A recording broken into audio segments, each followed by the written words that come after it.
Today, Sony is announcing their 70-second E-mount lens. This is the 50mm f1.4 G Master lens.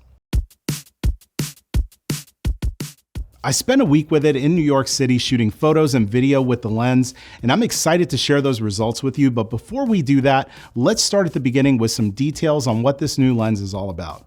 We'll start on the outside of the lens, where you'll find many of the features of its big brother, the 50mm f1.2 G Master lens.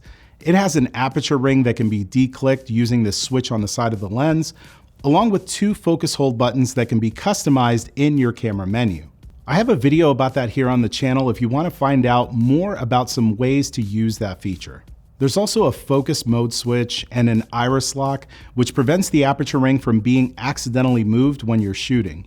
This is the first time that they've implemented an iris lock on a prime lens, by the way, which will come in handy for some. The lens features a 67mm front filter thread, just like the 24 and 35mm G Master lenses, which we'll talk about more shortly. It's also dust and moisture resistant and overall feels like a quality lens, just like the other G Master lenses in the lineup. The glass has Sony's Nano AR2 coating, which helps to repel dirt, water, and oil so that you can wipe them off easily. It also helps with flaring and ghosting, a point that I was careful to test out during my photo shoot. More on that in a few moments. Inside, you'll find 14 elements in 11 groups, an 11-blade circular aperture to give you that beautiful, distinctive G Master bokeh that I personally am a big fan of. It also has two extreme spherical lenses, which helps to minimize aberrations, one extra low dispersion glass, which helps to suppress chromatic aberration, and purple fringing. The focusing on the new 50mm f1.4 lens is internal, and most of all, it's nearly silent. If you like using the 50mm focal length for shooting video, this is going to be a great option for you. Not just for that fact, but also thanks to the dual extreme dynamic linear motors that's on the inside. These motors are pretty amazing and quickly move the lens elements inside to give you better autofocus tracking for both stills and video. We tested that feature out while we were in New York City doing a shoot with Masumi, and I found the performance to be reliable even when you're shooting wide open at f1.4. This was something that I wouldn't have imagined doing 7 or 8 years ago, but here we are in 2023 getting silent and consistent tracking on a 50mm f1.4 lens. We're living in some really great times, but I digress. Let's get back to the specs here. The new 50mm f1.4 GM lens weighs in at 18.2 ounces, which is close to the weight and size of the 35mm G Master lens, which happens to be one of my favorite primes to shoot video with. Matter of fact, a little tidbit for you. Here at my studio, the majority of the time that I'm filming these kind of talking head videos, I'm actually using the 35 G Master lens as my main lens, and I'm filming at f1.4 on the FX9. It's one of my favorite lenses for that style of video shooting, so I was happy to see that the new 50mm lens shared a lot of the same features. Now, I mentioned earlier that I did some shoots with Masumi while I was in New York a few weeks ago, and I tried to test out as many things as I could. We shot some video as well as stills outdoors and in studio using the Sony Alpha 7R5. This is where I realized how important this lens is to have in the lineup. With the newer Sony bodies having these insanely fast and accurate focusing systems, you need a lens that can keep up.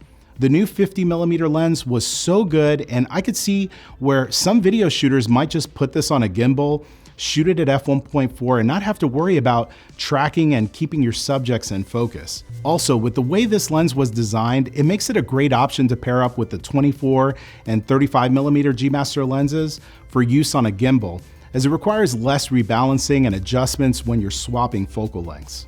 While the video performance of this lens is excellent, we can't forget about stills.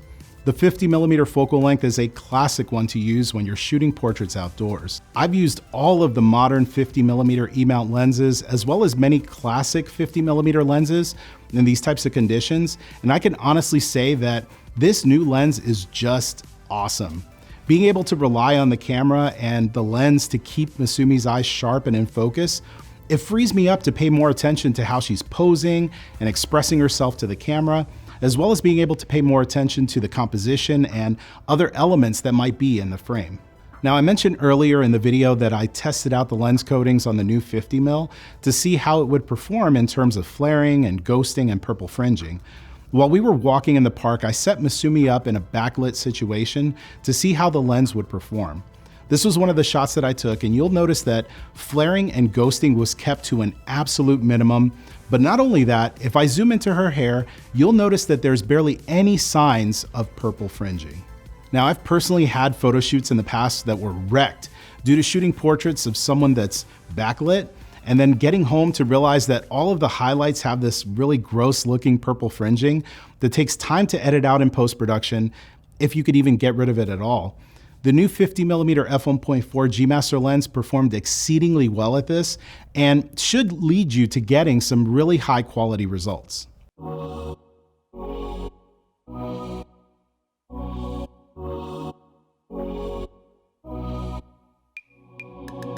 Nothing out there could ever stop me from chasing after the way you love me, keeping me up 2 cups of coffee.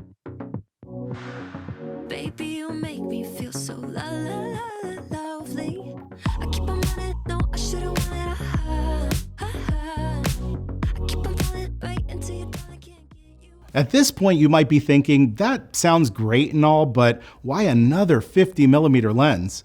I'll be honest with you, I had a really similar thought when I opened up the box, but as I looked into what lenses were currently available on the market, I came to a surprising realization. As popular as the 50mm f1.4 lens has been throughout the decades, current full-frame camera brands either don't currently offer one, or they have one that is significantly larger, while third-party options tend to be bigger and heavier. The whole idea of a 50mm lens, especially an f1.4 lens, to me has always been to be as compact and light as possible, and that's exactly what you get here with the new 50mm f1.4 G Master lens. And I, for one, plan on using it for many years to come. Pricing on this new lens is $1,299 here in the US. If you have any additional questions, leave them in the comment section below. And while you're down there, make sure that you subscribe to Alpha Universe because we have new videos releasing all the time. Now, before you head out, I think you should check out this video that you see here on the screen, and I'll see you next time.